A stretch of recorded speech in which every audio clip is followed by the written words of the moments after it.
where we're actually going to take some non-spatial data and convert it into that geography type that somebody was asking about. So let's go and just take a look at what this source data looks like here.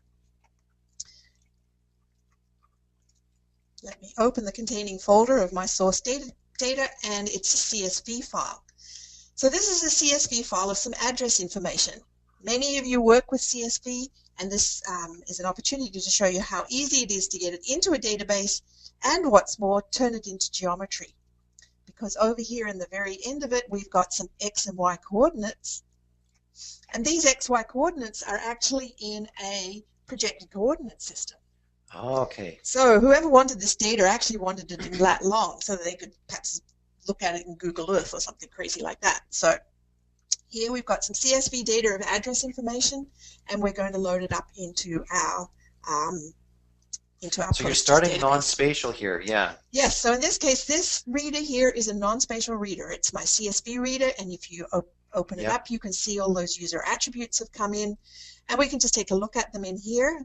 Again, we have User Attributes tab, and you can see the different data types. It's tried to bring them in correctly, so we've got a bunch of different data types with widths and precisions and stuff like that. So what we're going to do with this is we're going to fix it up a bit, because we want it to look like the way we want it in our database. And you'll notice that it's not actually taking all the attributes over. We're just going to pick out the ones that we're particularly interested in. Right. So the other thing we're going to do is we've got a couple of date fields here, so we're going to do things to the date fields to turn them really into date fields. Yes. Because if you look at the schema of our database table, see the last update date, they wanted it as a date field. It's a database. Data type, yes, it's a database. The other thing we're going to do is here on our address ID, it's an integer field type, but we're also going to give it an index. Ah, okay. Because it's always a good idea to have indexes in your database. So you're making an index at the same time as you're loading here. Yes. And then we're going to also convert it into the geography spatial type, even though our coordinates pairs were in a projected. So you must be going to do a reprojection somewhere. I'm going to do a reprojection, and of course our SRID for that is 4326, which is the standard SRID for pretty much hardcore geography geeks would know that, I guess. I think so, yes. So let's have a look at the transformers that we're using in this particular part of the workspace. So we have an AttributeCopier to start with to get our fields lined up properly. So instead of calling it street name, we want to call it street name, etc. So we can do some attribute copying. And then the critical one is to replace each one of those features as an actual geometry, so with the 2D point replacer. So here we've got some X and Y coordinate values. So those were the attributes that were in our source, and we're going to put them into geometry. The next thing we're going to do is reproject it.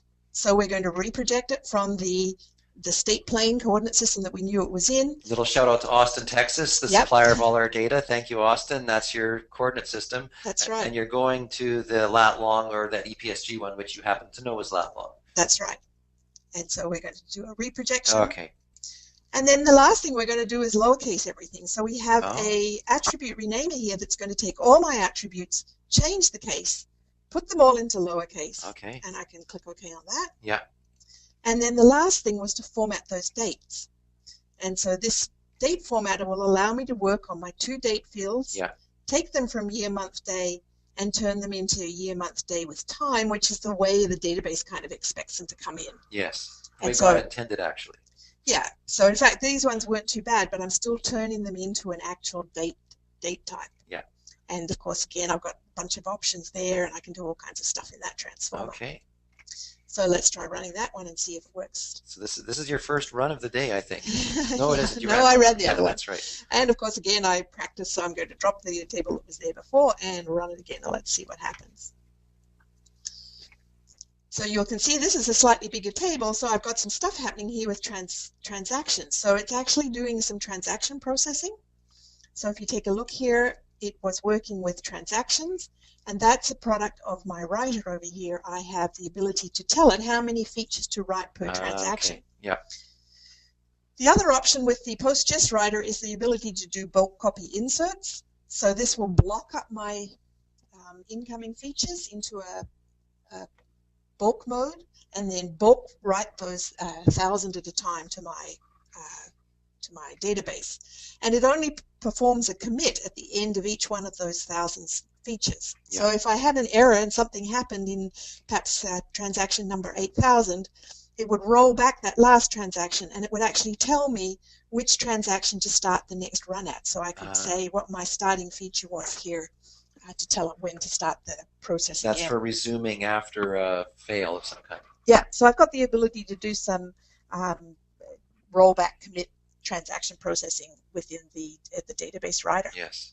And if I don't want to use the bulk copy, and for instance, if I want to do a commit after every write and things like that, I can change these values, so I can actually change that features per transaction down to every individual feature, or to a whole lot of features, so that I could get the whole lot into one transaction. So there's some databasey kind of things you can do there with the options on the PostGIS writer.